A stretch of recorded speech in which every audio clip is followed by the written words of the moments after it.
Le présupposé qu'ils vont avoir sur moi, c'est que je suis technosolutionniste, pour le coup que je pense que le numérique ou l'IA va sauver la planète au détriment de la sobriété, ou que je néglige l'impact environnemental catastrophique du numérique.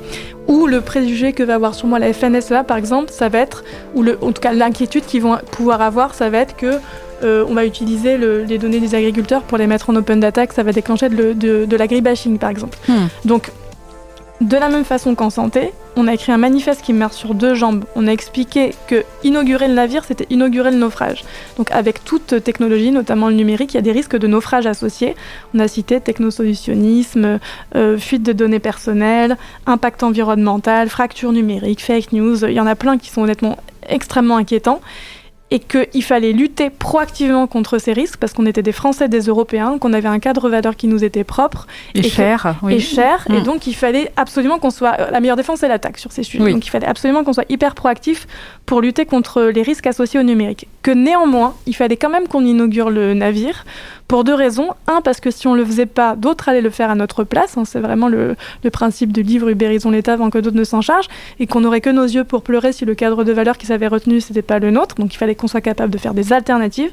Et 2, parce que d'un point de vue métier, si on veut... faire en sorte, je te disais tout à l'heure, que les agriculteurs ils touchent facilement des primes environnementales quand ils changent de pratique, que les gens ils arrivent à trouver des financements pour rénover leur logement, qu'on sache où on doit mettre de façon la plus efficace possible les éoliennes ou les RER métropolitains, qu'on veut gérer les pénuries sur l'eau, qu'on veut faire en sorte de cibler les aides vers les ménages les plus précaires, ou ne serait-ce si on veut écrire un rapport du GIEC, il y a besoin de données, il y a besoin d'informations, et donc il y a besoin de numérique. C'est aussi basique que ça, en fait, ce qu'on dit.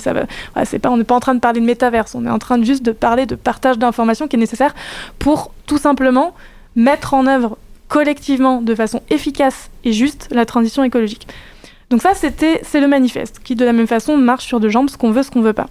Ensuite, on met les mains dans les sujets compliqués et on s'attaque au quoi. Par rapport à la santé, on a un niveau de complexité supplémentaire avec la transition écologique parce que c'est très très gros. La feuille de route qu'on a sortie, là, qui est en consultation publique, elle fait 300 pages. Il y a, je sais pas, peut-être 5 gros opérateurs dans la santé. Dans la transition écologique, il y en a une vingtaine. Il y a les collectivités territoriales qui ont un rôle clé, l'international qui a un rôle extrêmement clé parce qu'il y a plein de cas d'usage qui sont internationaux, la déforestation, la pollution plastique des océans, etc. Et donc, on n'a pas fait une maison, qui était un peu la synthèse de la feuille de route en santé. On a dû faire 8 maisons autour des 8 thématiques de la transition écologique. Donc, mieux se déplacer, mieux se loger, mieux se nourrir, mieux préserver les ressources, mieux préserver la biodiversité, mieux consommer, mieux produire. Et on a aussi une thématique transversale qui permet de croiser toutes ces thématiques qui ne peuvent pas vivre en silo si on veut réussir à embrasser ce problème qui est systémique. Donc, on a mis à plat des actions. Il n'y en avait pas 30, il y en avait 147 actions prioritaires. Sur les identifiants des bâtiments, des parcelles agricoles, sur l'équivalent de mon espace santé dans l'agriculture ou dans la rénovation des bâtiments, sur des outils numériques qui permettent d'accompagner les citoyens, les entreprises et les collectivités territoriales pour savoir quelles actions entreprendre en priorité pour que ce soit le plus efficace possible et quelles aides étaient disponibles pour le faire, sur tout un tas d'observatoires et de tableaux de bord qui nous permettent de savoir si on est sur la trajectoire ou non pour atteindre les objectifs de l'accord de Paris, etc. etc. Et donc on a expliciter toutes ces actions qui permettent de répondre à des cas d'usage prioritaires. Je parlais de l'agriculture, de la rénovation des bâtiments, mais aussi, par exemple, il faut qu'un maire, quand il signe un PLU, il puisse savoir est-ce qu'il coupe une zone Natura 2000 pour préserver les espèces protégées sur les sujets de biodiversité. Il faut qu'un préfet qui doit prendre un arrêté sécheresse parce qu'il n'y a plus assez d'eau, il sache de façon éclairée quels arbitrages il prend avec l'écosystème entre, je sais pas quoi, couper l'agriculteur, couper l'industrie ou imposer aux gens de plus arroser leur jardin, par exemple, etc. Il faut qu'il ait tous les moyens, en fait, finalement, de pouvoir décider, de pouvoir projeter aussi. Exactement, modéliser. Planifier de façon la plus efficace possible et puis ensuite avoir un retour d'expérience et une boucle de rétroaction sur les impacts effectifs des décisions qu'il a prises pour qu'on soit à la hauteur de l'urgence écologique, quoi. Le truc, c'est qu'on n'a pas le temps, donc il faut qu'on soit le plus efficace possible. Et puis dernière partie sur le comment, là à nouveau, le pourquoi, le quoi, c'est dur, mais c'est vraiment 5% du travail. Le plus compliqué, c'est le comment. Donc, de la même façon, il y a une partie transformation interne avec 3 sous-thématiques, gouvernance, moyens, culture. Donc voilà, là, il va y avoir un pôle numérique et données qui va être créé au secrétariat général à la planification écologique, qui va être le chef d'orchestre pour qu'on ait vraiment un pilote dans l'avion et qu'on lutte contre l'entropie. Il y a 120 postes qui vont être créés au ministère de la Transition écologique et de l'Agriculture pour travailler sur cette feuille de route. Et il y a une partie régulation de l'externe, où de la même façon, on utilise la méthode Latour, avec une vision très vue du terrain et pas de notre prisme administratif à nous, en disant ça veut dire quoi pour chaque acteur. Je suis le ministère de l'Agriculture, je suis une coopérative agricole, je suis une chambre d'agriculture, je suis une industrie agroalimentaire, je suis un agriculteur, je suis un citoyen qui se nourrit, je suis une ONG environnementale. Quelle est ma part à moi ? Et comment ensuite, nous, puissance publique, on s'assure avec carotte bâton que chacun de ces acteurs ait les moyens de faire sa part et le fasse au service d'un objectif commun dans lequel tout le monde se retrouve, en plus des objectifs individuels qu'il peut avoir par ailleurs. Très bien. Mais merci beaucoup, Laura. C'est très riche et on le voit très bien. Il faut aller le faire concrètement, un travail qui est sur le terrain, pas juste avec un prisme de ce que je comprends, de ce que tu me dis, pas juste un prisme des bureaux où il faut être vraiment sur le terrain pour pouvoir comprendre et mettre en place toutes ces différentes initiatives. Alors, on parle beaucoup d'IA aujourd'hui, intelligence artificielle. La cybersécurité aussi, tu en as parlé un petit peu. Donc, je voulais comprendre comment toi, tu vois cette transformation avec l'IA, transformation des services publics, des cas d'usage, à la fois que ce soit dans la santé ou en écologie, dans l'écologie, et puis l'impact sur les talents, tu en as parlé aussi, le côté RH, côté humain, de personnes qui travaillent de talents. Comment tu imagines aussi, tu vois l'impact de l'IA sur les talents? Alors peut-être en préambule, mais c'est le plus important, j'ai envie de dire, en lien avec le pourquoi. L'IA, elle n'échappe pas à la définition du pourquoi. Donc on disait que le numérique et les données, ce n'était pas des fins en soi, c'était des moyens au service des objectifs plus nobles. C'est indispensable qu'on définisse collectivement ces objectifs, cette raison d'être, cette boussole, ce projet de société, en fait, pour qu'on puisse ensuite orienter le numérique, l'innovation, l'argent, l'IA au service de ce projet de société et qu'on retrouve un peu de libre arbitre dans un système qui semble parfois agir sans nous, alors qu'en fait, c'est nous qui composons le système et qu'il ne tient qu'à nous de le changer.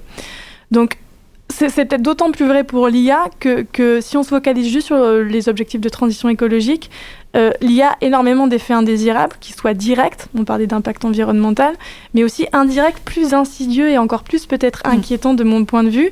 On sait que l'IA, en tout cas, même si c'est dur de prévoir exactement, on se doute que ça va engendrer une amélioration massive de la productivité avec énormément d'effets rebonds qu'on ne sait pas gérer historiquement à chaque nouvelle vague d'automatisation. Donc, si l'IA nous embarque encore plus largement vers une société de surproduction et de surconsommation, on peut être inquiet à juste titre.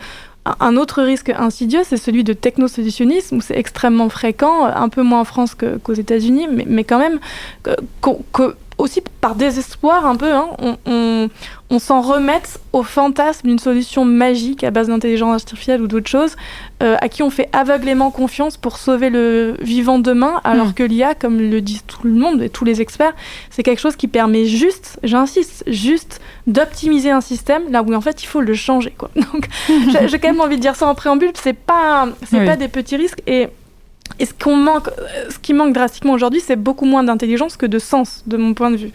Et le sens, par définition, c'est pas l'IA qui va le définir, c'est nous, humains. On est bien d'accord. Merci de le préciser.